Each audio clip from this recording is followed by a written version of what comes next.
सभा में विपक्ष के नेता राहुल गांधी का छात्रों की गूंज कार्यक्रम अब 22 अगस्त को पुणे में होगा। पुणे पुलिस ने कार्यक्रम को मंजूरी दे दी है, लेकिन इसके साथ 30 शर्तें भी लगाई है। पुलिस का कहना है कि इन शर्तों का मकसद कार्यक्रम के दौरान कानून व्यवस्था बनाए रखना और किसी भी तरह की परेशानी को रोकना है। ये कार्यक्रम खास तौर पर छात्रों से संवाद पर केंद्रित है। राहुल गांधी इससे पहले भी छात्रों की गूंज अभियान के तहत युवाओं और छात्रों से बातचीत करते रहे हैं। पुणे का कार्यक्रम इस अभियान की अगली कड़ी है। इस बार कार्यक्रम में छात्रों की शिक्षा, सुरक्षा, बराबरी अवसर और उनके सामने आने वाली परेशानियों जैसे मुद्दों पर बातचीत होने की बात कही गई है।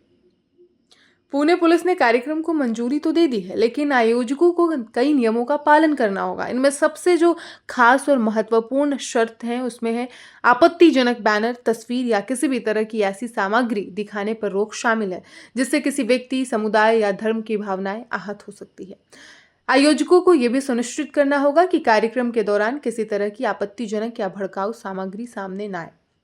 पुलिस ने कार्यक्रम की सुरक्षा और व्यवस्था की जिम्मेदारी आयोजकों पर भी डाली है। कार्यक्रम के दौरान कानून व्यवस्था बिगड़ने की स्थिति पैदा न हो, इसके लिए आयोजकों को पुलिस ने निर्देशों का पालन करना होगा। कुछ रिपोर्टों के मुताबिक कार्यक्रम को लेकर ड्रोन और फोटोग्राफी से जुड़े प्रतिबंध भी लगाए गए हैं। सुरक्षा व्यवस्था को देखते हुए इन नियमों का पालन जरूरी बताया गया है।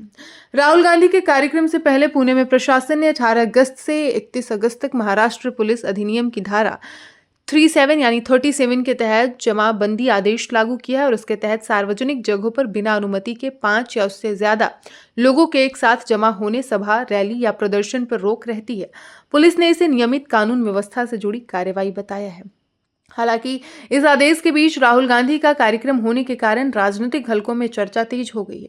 कांग्रेस की ओर से यह भी सवाल उठाया गया था कि कहीं इन पाबंदियों की वजह से कार्यक्रम प्रभावित न हो जाए। इससे पहले पार्टी ने जरूरत पड़ने पर कानूनी रास्ता अपनाने की बात भी कही थी। हालांकि अब पुलिस की ओर से कार्यक्रम को 30 शर्तों के साथ मंजूरी मिल गई है और इससे कार्यक्रम के आयोजन को लेकर बनी अनिश्चितता भी काफी हद तक खत्म हो गई है।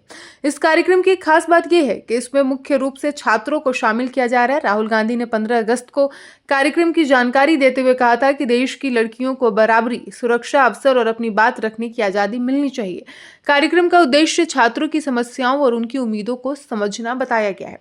कांग्रेस इस अभियान के जरिए युवाओं की आवाज को राष्ट्रीय स्तर पर उठाने की कोशिश कर रही है। पार्टी का कहना है कि छात्रों से जुड़े मुद्दों को केवल कॉलेज या विश्वविद्यालय तक सीमित नहीं रखा जाना चाहिए, बल्कि उन्हें राष्ट्रीय बहस का हिस्सा बनाया जाना चाहिए। साथ ही आपको बता दें कि छात्रों की गूंज अभियान ऐसे समय में चल रहा है जब देश के अलग अलग हिस्सों में छात्रों से जुड़े कई मुद्दे चर्चा में हैं। परीक्षा में गड़बड़ी, पेपर लीक, रोजगार, शिक्षा की बढ़ती लागत और प्रतियोगी परीक्षाओं की तैयारी करने वाले युवाओं की परेशानियों को लगातार राजनीतिक चर्चा का हिस्सा इस वक्त माना जा रहा है। कांग्रेस ने इस अभियान के जरिए इन मुद्दों को युवाओं के बीच ले जाने की कोशिश की है। पार्टी की रणनीति अब इसे देश के कई शहरों तक पहुंचाने की है। कांग्रेस की हाल की बैठकों में इस अभियान को 800 शहरों तक ले जाने की बात सामने आई है।